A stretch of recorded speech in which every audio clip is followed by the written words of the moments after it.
Welcome back to the channel. This is Ishan and you are watching The Investworthy. Risk management can come after your methodology. Risk management is part of your strategy. It's not that about trading.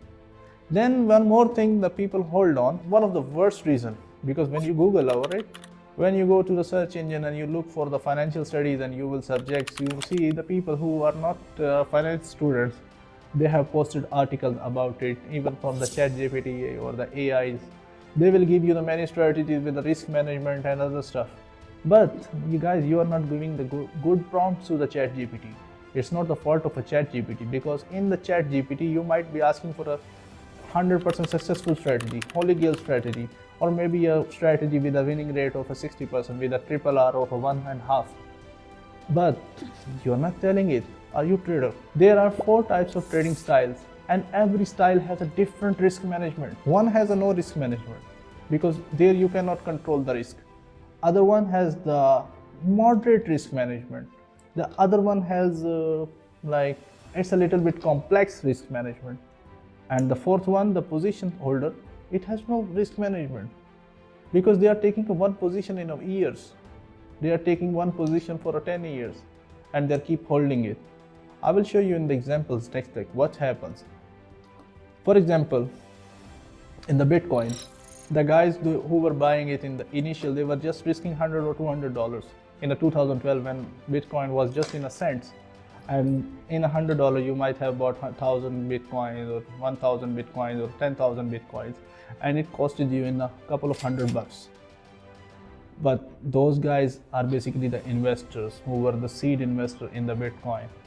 And luckily they kept that Bitcoin with them until now, when it's after a decade, Bitcoin has boomed more than over $100,000. They don't care about where it will go next. Either it goes to the 70,000 or 120,000. Because even if it goes to 50,000, they are still in the profit. They're making money out of it.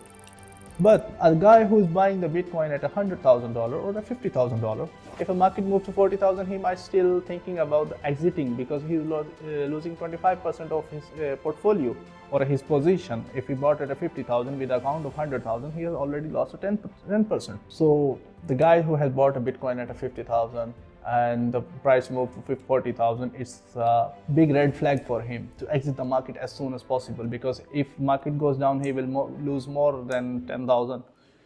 But the guy who bought it in the 2012 and he's still holding those Bitcoin, it doesn't matter for him, because it came from cents to hundreds of thousands, and he can wait for it to go for millions.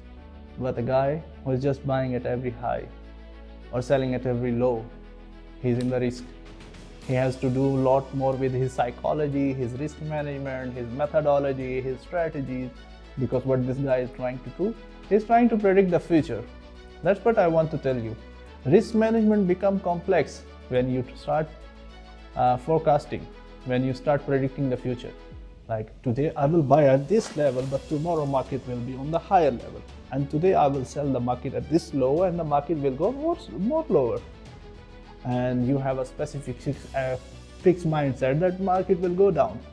And what happens, whatever the amount you have in your capital, you start selling or buying just because of your stubborn mind or your stubborn psychology of not losing. You will keep selling. And what happens, either you will over leverage your account, or either you will expose your whole portfolio to the market, even if you are not using leverage. Whatever the eggs you have in basket, you have just risk it on a one asset, on a one forecast or a prediction like which you have foreseen. And nobody knows what tomorrow will happen. But today you have a firm belief, market will go there, but you miss the part. It spikes. Either market will go tomorrow to your levels, but after which level? After which level market will go to your levels? Either it's going now, either first it will go to up, then it will go down, or what level it will go down. That's what we all traders, either professional, either institutional trader, either retail trader, we all face the one challenge. Where is the top and the bottom? We keep hunting them, tops and bottom, we keep hunting them. I don't know about the Instagram Forex gurus and trading gurus or millionaires, But for the people I know who were trading in the banks, who were trading with a large institutions, with a hedge fund, they all are always struggling for the tops and the bottom. Because if any of them knew like what the top is, or what point is really the top, or what point is really the bottom, they would have invested a lot of money there. That's why we have a number of probabilities. We calculate the probabilities of our position, and we never take risk more than we are allowed to or we are comfortable. So for advice of this video, if you're a beginner and you're trying to start with a trading, just simply use a demo account, practice on it, and see how long you can practice on a demo account. Either you're making money or you're losing money. Make one account, either 10,000 or 100,000.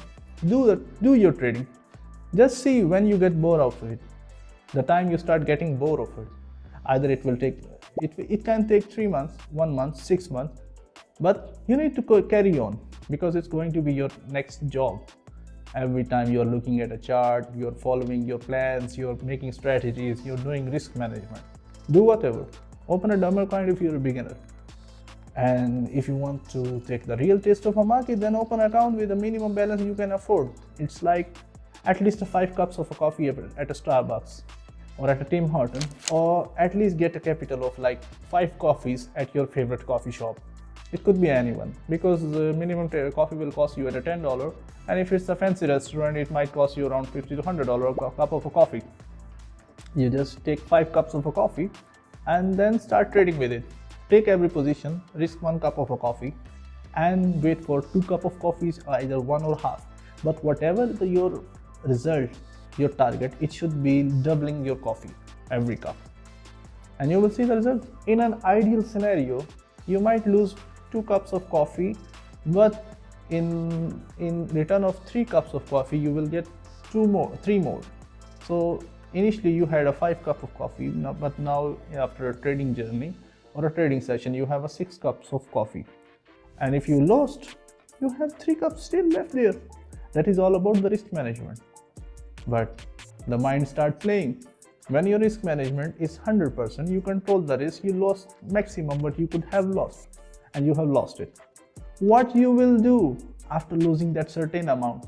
If your risk endurance was 60% or 50% or 40%, even if whatever the risk endurance according to your risk plan, and you hit the threshold of your risk plan, now what will you do? Will you leave the trading, or will you come back with another plan? This is the point where everything fails. This is the point where successful traders come out from, and this is the point where people call it scam, people call it broker's fault, people go for signals, people go for different type of EAs, bots, and try their luck out there. But this is the only part of the risk management where the real game begins. So thank you very much. We'll see you in the next video, and we have some more videos coming on. Also, we have a mentorship program. If you would like to follow us, just leave a comment below or text us on our WhatsApp. Thank you very much. If you like this video, there is a like button below this video. Please hit that button. Then there is a red button for a subscribe button. Do subscribe, and you will get many videos about trading, and you will see what's happening in the investment world. In the next video, I'm going to show you which assets have grown more than a Bitcoin in the past 5 years. And you will be amazed, it was not only the Bitcoin, not even the Ethereum, not it was the crypto, but there was a lot more stuff which was waiting for investors or traders like you to give you the money, give you the life of your dreams.